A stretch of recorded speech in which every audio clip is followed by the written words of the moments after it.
김 집사님이 퇴근길에 스마트폰을 보다가 기사를 하나 읽게 되었습니다.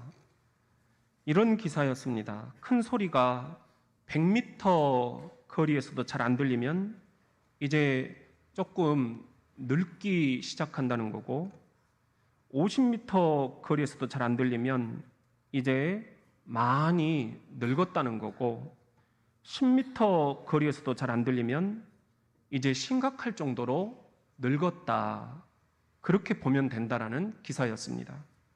갑자기 확인해 보고 싶었습니다. 집에 다다르자 100m 밖에서 소리쳤습니다. 여보, 오늘 저녁 메뉴가 뭐지? 아무 대답이 없었습니다. 우리 집사람 이제 조금은 늙었나 보다 생각을 하고 50m 거리까지 다가가서 다시 소리쳤습니다. 여보, 오늘 저녁 메뉴가 뭐냐고. 하지만 역시나 대답이 없었습니다. 우리 집사람이 이제 많이 늙었나 보다. 안타까운 마음으로 10m 거리까지 다가가서 현관에서 소리쳤습니다. 여보, 저녁 메뉴가 뭐냐고. 하지만 아내는 부엌에서 조용히 요리에만 집중할 뿐, 우리 집사람이 나와 가족 때문에 이제 심각할 정도로 늙었나 보다.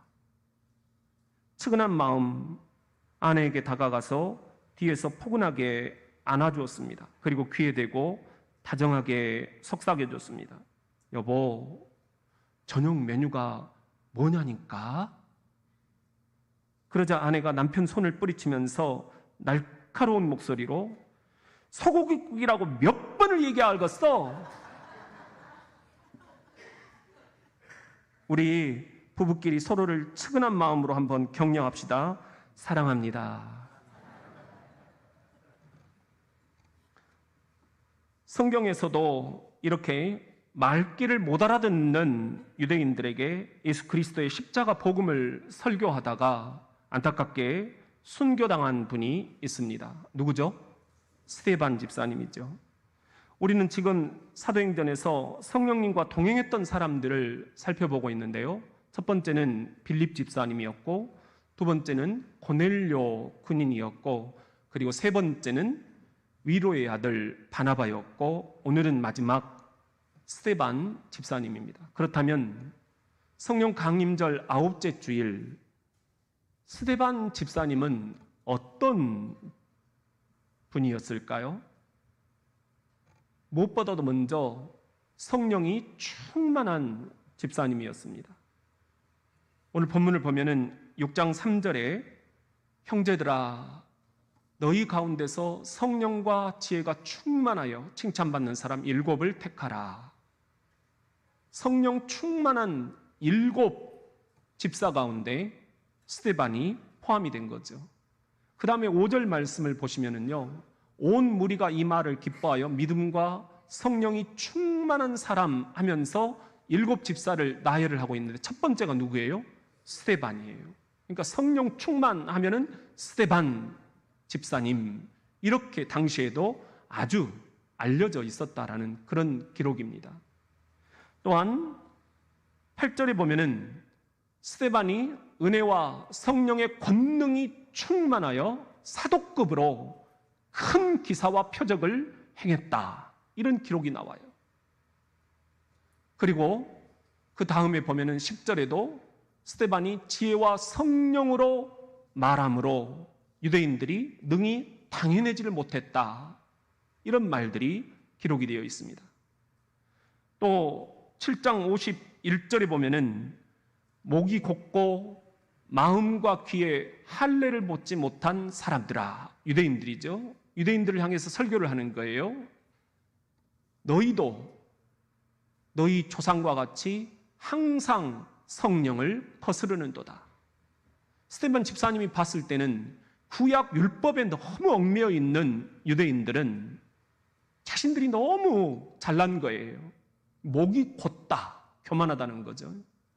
마음의 할례를 받지 못했다. 돌같이 딱딱하다는 거예요. 귀도 할례를 받지 못했다. 남의 소리를 잘 듣지 않는다는 거예요. 이렇게 유대인들을 향해서 스데반이 설교를 하면서 너희는 항상 성령을 거스르는도다. 성령에 대해서 설교를 하고 있습니다. 또 55절에 보면은 스데반이 성령 충만하여 이제 죽기 직전 하늘을 우러러 주목하여 하나님의 영광과 예수께서 하나님 우편에 서신 것을 보았다. 순교당하는 그 순간까지도 스데반은 성령 충만한 집사님이었다. 이렇게 기록을 하고 있습니다. 이렇게 보면 성경은 스데반 집사님 하면은 성령 충만한 집사님. 시작. 성령 충만한 집사님. 이렇게 우리들에게 소개를 하고 있는 거예요. 늘 성령님과 동행한 스데반 집사님, 우리가 이 대목에서 배울 게 참 많은 거죠. 기존 유대인들은 이렇게 성령 충만한 스데반 집사님을 가만 놔둘 리가 없었습니다. 핍박을 하고 또 미워했습니다.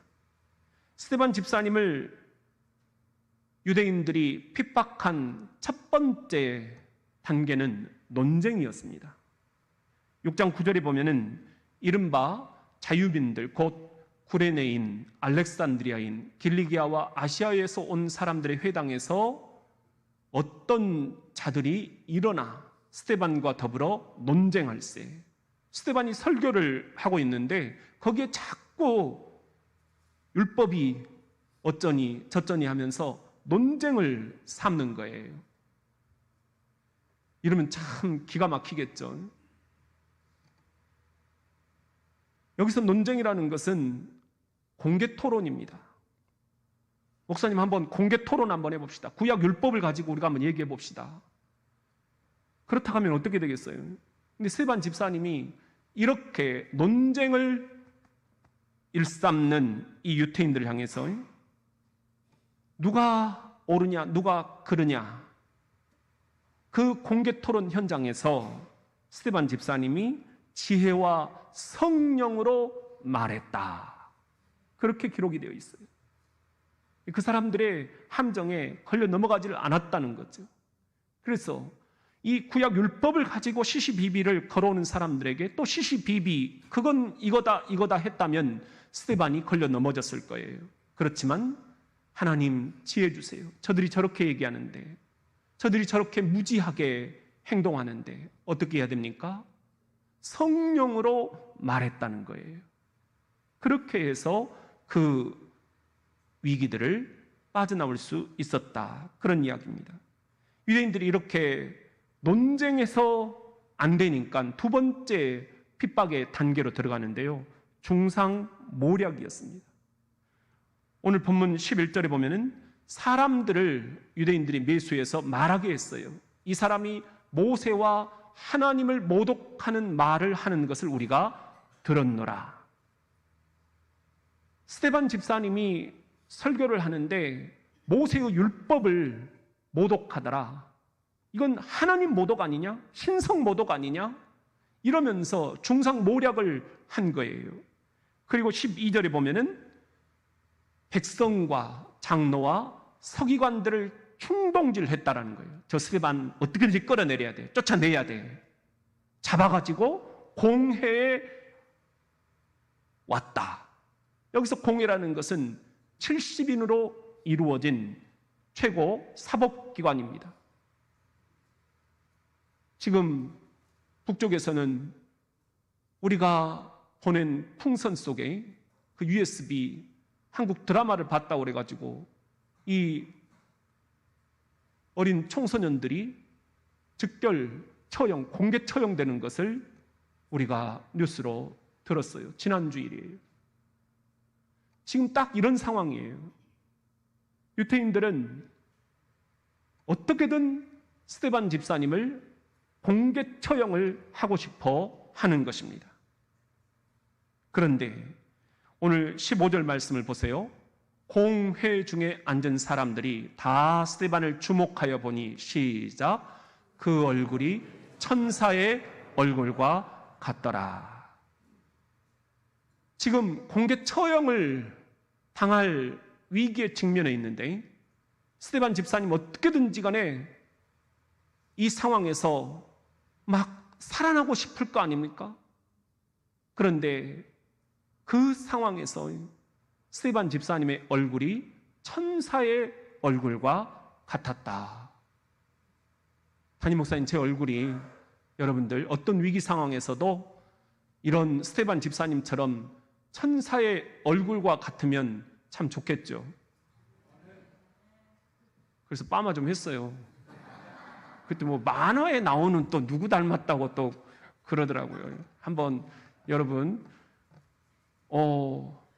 어떻게든 우리가 여러 가지 상황과 문제와 질병과 그리고 고난 가운데 살아가지만 그 상황 속에서도 스데반의 상황보다 더하겠습니까? 죽음 앞에 서 있는 스데반 집사님, 그 얼굴이 누구의 얼굴과 같았다? 천사의 얼굴과 같았다. 여러분, 어떻게 이런 얼굴이 나올 수가 있을까요?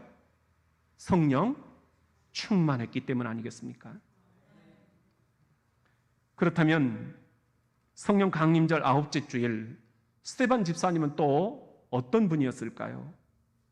두 번째로는 일평생 영광의 하나님을 믿는 집사님이었습니다.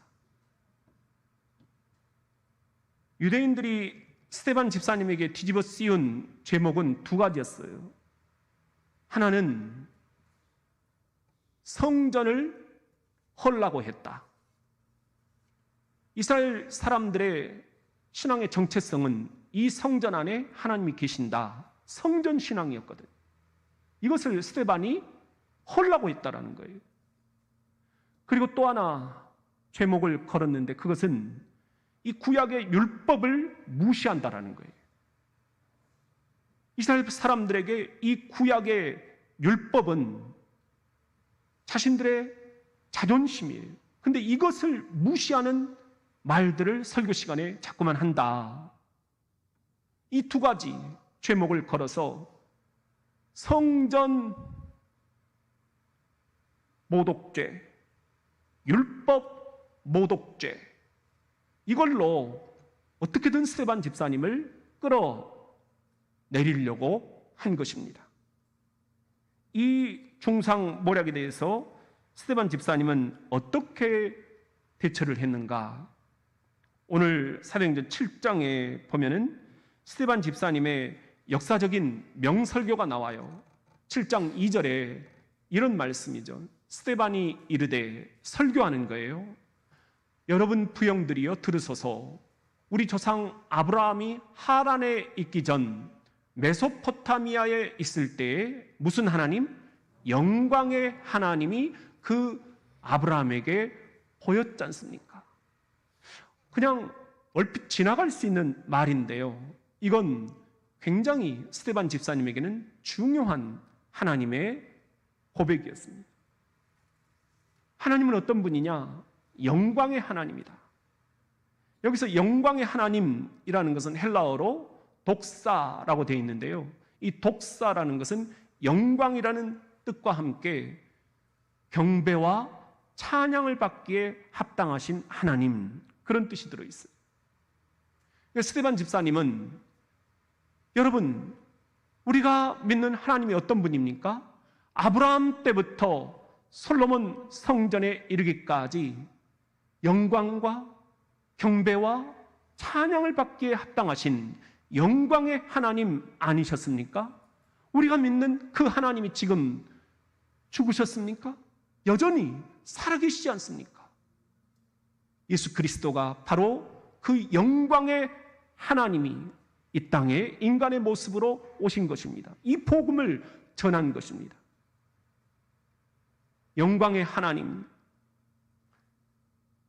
아브라함을 가나안으로 인도하셔서 영광을 받으신 하나님, 그 아들 이삭과 야곱과 요셉을 세우셔서 영광을 받으신 하나님, 때가 되자 모세를 부르셔서 노예 생활하던 하나님의 백성들을 출애굽시키시고 광야 40년 동안 광야 학교에서 영성 수련을 받게 하시고 광야 교회를 이루게 하셔서 영광을 친히 받으신 하나님, 마침내 적과 꿀이는 약속의 땅 가나안 땅으로 들어오게 하셔서 경배와 찬양과 영광을 받으셨던 하나님, 다윗을 통해서 나라를 세우시고 솔로몬을 통해서 이 아름다운 성전을 건축하게 하셔서 이제는 이 성전 안에서 영광과 경배와 찬양을 받으시기에 합당하신 영광의 하나님, 그 하나님이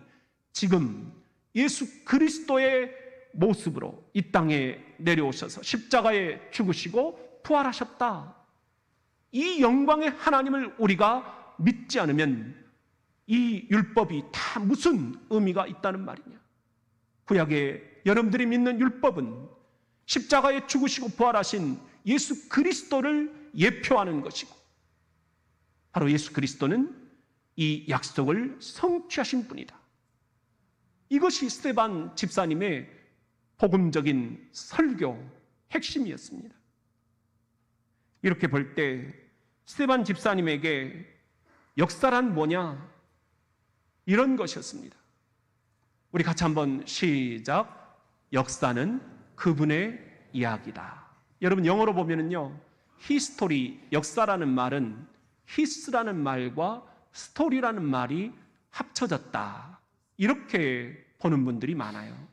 특히 이제 우리 그리스도인들은 이런 신앙을 고백을 하죠. 그래서 설교문이나 혹은 성경에서 히스라고 대문자 H를 썼을 때에는 우리는 항상 우리가 믿는 주님을 의미하게 됩니다.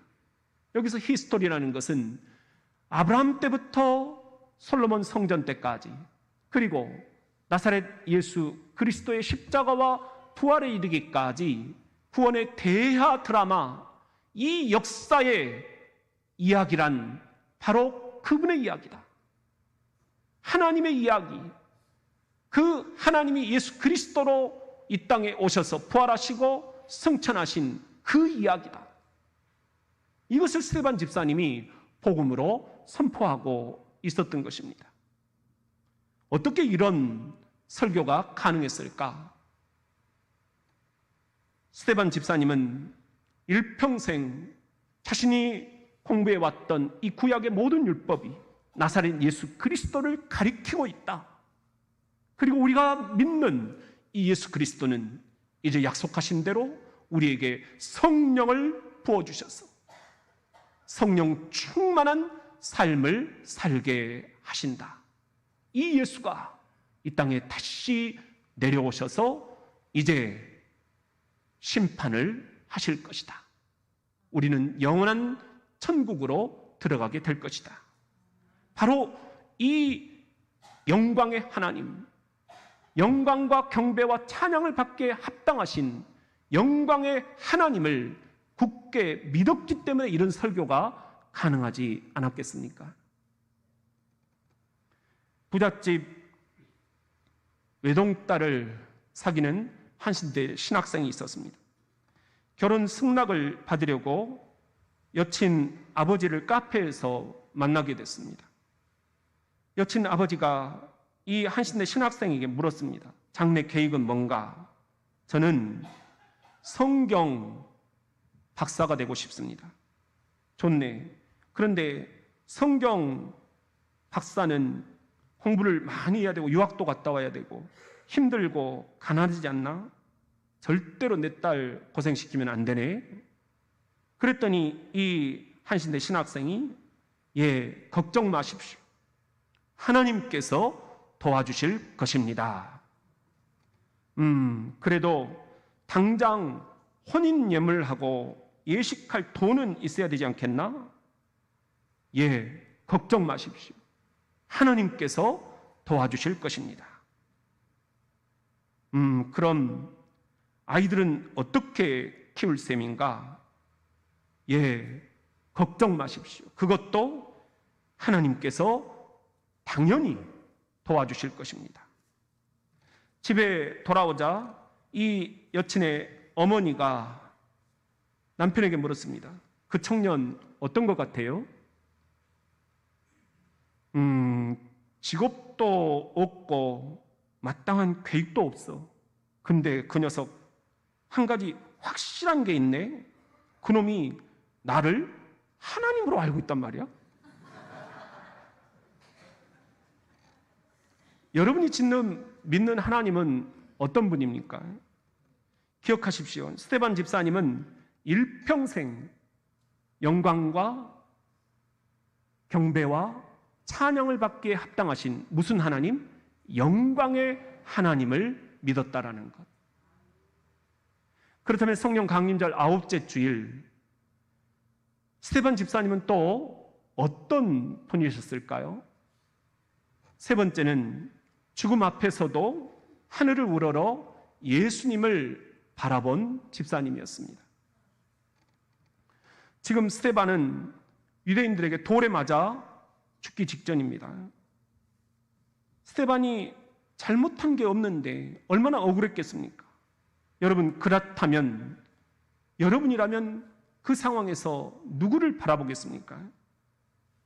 자신에게 돌을 던지는 사람들을 바라보면서 너희들 두고 보자. 내가 하늘나라 가면 너희들을 천벌을 내릴 거다. 스데반은 그렇게 사람들을 보지 않았습니다. 또 자신의 내면을 들여다보면서 내가 어쩌다가 이런 망신살이를 당할까? 내가 어쩌다가 예수를 믿어가지고 이 지경이 되는 걸까? 내가 어쩌다가 저들에게 이런 돌 헬매질을 맞으면서 죽어야 된다는 것인가? 자신을 들여다보면 안쓰럽고 연민스럽고, 그렇지만 스데반 집사님은 자신을 들여다보지도 않았습니다. 스데반은 대신 하늘을 우러러 보았습니다. 오늘 본문 7장 55절에 보면은 스데반이 성령 충만하여 어디를? 하늘을 우러러 주목했다. 거기서 하나님의 영광을 보았다. 그리고 예수께서 하나님 우편에 서신 것을 보았다. 여기 보면은요, 하나님의 영광을 보았다라는 거예요. 하나님이 지금 스데반의 이 순교를 영광스럽게 경배와 찬양을 통해서 받고 계신다라는 거예요. 스데반 집사야, 고맙다, 고맙다, 고맙다. 근데 놀라운 거 하나 더는 이 하나님의 영광 그 옆에 예수께서 하나님 우편에 서신 것을 보았다라는 거예요. 예수께서 하나님 우편에서 벌떡 서서 스데반 집사야, 네가 나를 위해서 피를 흘리다니, 돌에 맞아 죽다니 고맙다, 고맙다, 고맙다. 예수님이 자리에서 벌떡 일어서서 스데반을 천국으로 맞아들일 준비를 하시는 것을 보았다라는 거예요. 이것보다 더 놀라운 복음이 어디 있습니까? 그래서 이 다음 말씀을 보면 56절에 말하되 시작, 보라 하늘이 열리고 인자가 하나님 우편에 서신 것을 보노라 한데, 하늘이 열리는 것을 보았어요. 인자, 사람의 아들로 오신 예수 그리스도가 하나님 우편에 서 계시는 것을 보았어요.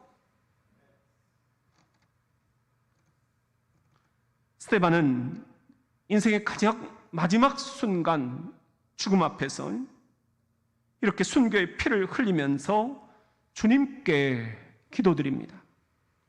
59절에 보면은 그들이 돌로 스데반을 치니 스데반이 부르짖어 이르되 시작, 주 예수여 내 영혼을 받으시옵소서. 여기 보세요.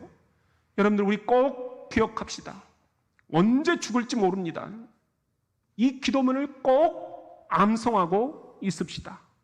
스데반 집사님이 이 기도문을 자신의 인생의 가장 아름다운 마무리로 주님께 올려드렸습니다. 주 예수여 내 영혼을 받으시옵소서. 우리 하늘을 보면서 두 손을 한번 들어서 우리 이렇게 한번 미리 주님 앞에 연습합시다. 꼭 우리 기억합시다. 인생의 마지막 순간이 오면 어떤 기도를 드려야 되느냐고요? 주 예수여 내 영혼을 받으시옵소서. 시작. 주 예수여 내 영혼을 받으시옵소서. 손을 내려주십시오. 여러분, 이것이 오늘 주님께서 주신 복음입니다. 스데반 집사의 순교 영성을 통해서 우리가 배워야 될 것은 바로 이 마지막 기도 문구입니다. 주 예수여 내 영혼을 받으시옵소서. 이 기도보다 인생의 마지막 순간 더 필요한 기도, 더 아름다운 기도가 어디 있겠습니까? 그리고 또 하나, 스데반 집사님이 한 가지 기도를 더 드리고 있어요. 여러분, 그 다음 우리 60절을 한번 보시면은요, 무릎을 꿇고 크게 불러 이르되 시작. 주여 이 죄를 그들에게 돌리지 마옵소서. 이 말을 하고 자니라. 여기 보면은 이 죄를 나에게 돌팔매질하는 그들에게 돌리지 말아달라, 그렇게 주님께 부탁을 하고 있어요.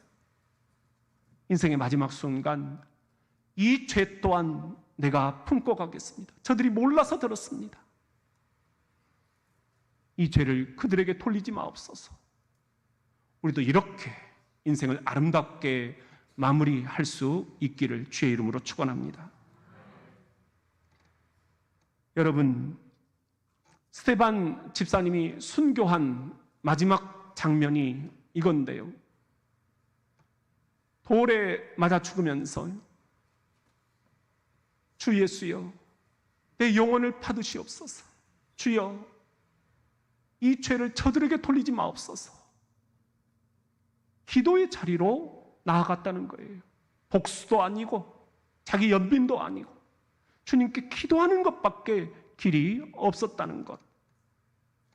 그런 의미에서 패트릭 존스톤 목사님의 유명한 말이 있습니다. 우리 같이 한번 시작. 우리가 일하면 우리가 일하지만 우리가 기도하면 하나님께서 일하신다. When we work, we work. When we pray, God works. 유명한 말이에요. 스데반은 뭔가 자신이 일해보려고 하지 않았습니다. 보복하려고 하지 않았습니다. 자기 연민 빠지지 않았습니다. 기도의 자리로 나아갔습니다. 기도했을 때 하나님이 개입해 들어오셨습니다. 얘들아, 천사들을 향해 명령하셨습니다. 저 스데반 집사를 천국에서 환영할 준비들을 하거라.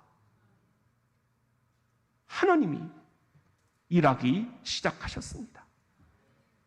우리의 인생의 마지막도 그렇게 기도의 자리로 나아가서 하나님이 일하실 수 있도록 해드려야 되지 않겠습니까?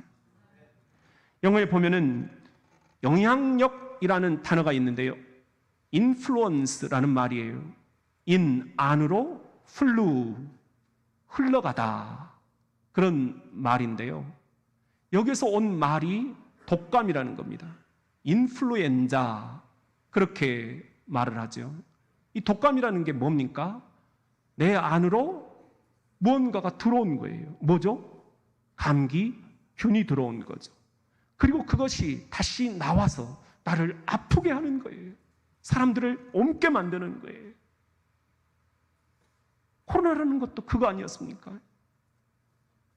여러분, 그런데 이 인플루언스, 영향력, 무언가가 그의 안으로 들어갔다가 나오면서 아주 강력한 변화를 일으켰습니다. 스데반의 죽음으로 선한 영향력이 그 안에 들어갔다가 나옴으로 변화된 사람이 있어요. 그가 누굴까요? 58절에 보면은 성 밖으로 내치고 돌로 칠세, 증인들이 옷을 벗어 사울이라 하는 청년의 발 앞에 두니라. 청년 사울, 그 다음 말씀을 보면은 사울은 스데반이 죽임당함을 마땅히 여겼다는 거예요. 구약 율법으로 보면은 저건 돌로 죽여야 돼, 이렇게 생각했다라는 거죠. 사울은 이렇게 스데반이 죽는 마지막 순간을 목격한 장본인입니다. 그런데 큰 충격을 받습니다. 아니, 어떻게 돌에 맞아 죽어가면서도 얼굴이 천사의 얼굴과 같을 수가 있는가? 어떻게 우리를 저주하지 않을 수 있는가? 어떻게 자기 연민에 빠져 하나님을 저주하지 않을 수 있는가? 어떻게 저런 천사의 얼굴로 돌에 맞아 죽어갈 수가 있는가? 저 스데반의 마음속에는, 영혼 속에는 도대체 뭐가 있다는 건가? 이때부터 청년 사울이 심하게 앓습니다. 영혼의 열병을 앓습니다. 그러다가 다메섹으로 가는 길에서 네가 핍박하는 예수가 바로 나다, 예수를 맞닥뜨리고 거기서 복음을 알게 되고, 이제 사울이 변하여 뭐가 되죠? 바울이 됩니다. 바울이 되는 이 시작이 스데반의 죽음으로부터 시작된다는 것입니다. 이것이 스데반이 바울에게 끼친 영향력이었습니다. 스데반의 순교 영성이 바울의 안으로 들어가 그 바울을 변화시키고 영혼을 갈고 또 갈아서 이제 그 영향력이 나올 때는 예루살렘이 아니라 사마리아와 온 땅끝에 이르기까지 이방 선교의 최전선에서 앞장서게 한 사도 바울로 변신을 시킨 것입니다. 이것이 바울이 순교당한 장면이에요. 로마에서 참수를 당하죠. 목이 베어질 때 그 베인 목이 땡그랑 세 곳으로 튀었다 해서 트리폰텐에 지금도 성지순례를 가면 사도 바울의 참수 교회가 있습니다. 어떻게 해서 바울이 이렇게 참수를 당하게 되었을까? 참수당하면서 어떤 심정이었을까? 스데반처럼 주 예수여, 내 영혼을 받으시옵소서. 주여, 이들의 죄를 저들에게 돌리지 마옵소서. 여러분, 사도 바울이 어떻게 그렇게 인생의 아름다운 마무리를 장식할 수 있었겠습니까? 그 시작은 누구부터라고요? 스데반 집사님으로부터 시작되었다라는 것입니다. 스데반의 선한 영향력을 받은 사람은 사도 바울만이 아니었습니다. 사도행전 8장 2절에 보면은 경건한 사람들이 스데반을 장사하고 위하여 크게 울더라. 스데반에게 영향을 받은 경건한 사람들이 또 있었다는 거죠.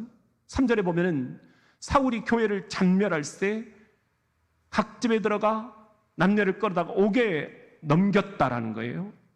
4절에 보면은 그래서 그 핍박을 피해서 사람들이 흩어졌다는 거죠. 이방 땅으로 두루다니며 거기서 복음의 말씀을 전할 때 그 가운데 누가 있었다? 5절에 보면은 우리가 공부했던 빌립 집사님이 있었다는 거죠. 사마리아 성에 들어가서 거기서도 이방인들에게 그리스도를 전파했다.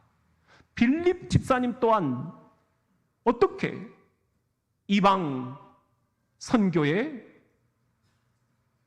관심을 갖고 자신의 인생을 거기에 바칠 수 있었느냐? 누구에게 영향을 받았다고요? 스데반 집사님의 선한 영향력을 받았다는 것입니다. 이 선한 영향력을 오스왈드 샌더스 목사님은 이렇게 한마디로 표현을 합니다. 같이 한번 읽습니다. 시작. 우리는 얻는 것으로 살고 잃는 것으로 살린다. 여러분, 목숨을 잃었지만 스데반 집사님의 그 순교로 많은 사람들의 영혼이 살아났습니다. 요즘 여름 장마가 예사롭지 않습니다. 기후 위기가 현실이 되고 있는 것 같아요. 지난주 우리가 살고 있는 이곳 대전 중구 유등교도 이렇게 침하되었습니다. 지금도 문자가 오잖아요. 유등교 밑으로 사람들 돌아다니지 말라고요. 우리 교인들이 오가는 다리입니다. 교인들은 괜찮으실까? 굉장히 놀랐어요. 이걸 복구하려면 5달, 아니 3년이 걸릴 수도 있다. 전문가들이 진단을 정확하게 해봐야만 알 것 같습니다. 정말 한 치 앞도 내다볼 수 없는 세상, 기도밖에는 할 것이 없구나. 그런데요, 가슴 울컥한 뉴스도 지난주에 있었습니다. 들으셨나요? 폭우가 쏟아진 지난주 10일 새벽, 우리가 사는 이곳 대전 서구 용촌동 전뱅이 마을 전체가 이렇게 잠겨버렸습니다. 마을 주민 36명이 고립이 되었어요. 이때 김중훈 아들 이름이에요. 엄마가 저 물속에 고립되어 있다라는 형수님의 전화를 받고 뛰어간 거예요. 가서 보니까는 엄마가 처마 끝 기둥을 붙잡고 물 밖으로 이 목만 내밀고 살려달라고 울부짖고 계신 거예요. 자신을 구하러 오는 아들을 향해서 엄마가 뭐라고 했다라고 뉴스에 나옵니까? 아들아, 너도 죽는다! 오지 마! 어머니는 죽음이라는 공포 앞에서 자신의 목숨보다 아들이 더 중요했습니다. 그 순간 이 아들의 마음은 뭐였을까요? 우리 엄마를 구해낸다는 이 마음 딱 하나, 어머니를 살려낼 수만 있다면 내 이 한 목숨 죽음도 불사하리라. 스데반 집사님의 마음도 그런 거 아니었을까요? 예수 그리스도의 복음을 온 사람들에게 전파할 수만 있다면 내 이 한 목숨 죽음도 불사하리라. 예수 그리스도의 마음도 그런 마음 아니었을까요? 이 인류를 죄로부터, 무지로부터, 질병으로부터, 죽음으로부터 건져낼 수만 있다면 새 생명, 영원한 생명, 부활 생명의 기쁨을 이 인류가 누리게만 해줄 수 있다면, 그리하여 새하늘과 새 땅, 새 예루살렘, 저 아버지 계신 시온성 천국으로 내가 인도할 수만 있다면 이 한 목숨 죽음도 불사하리라.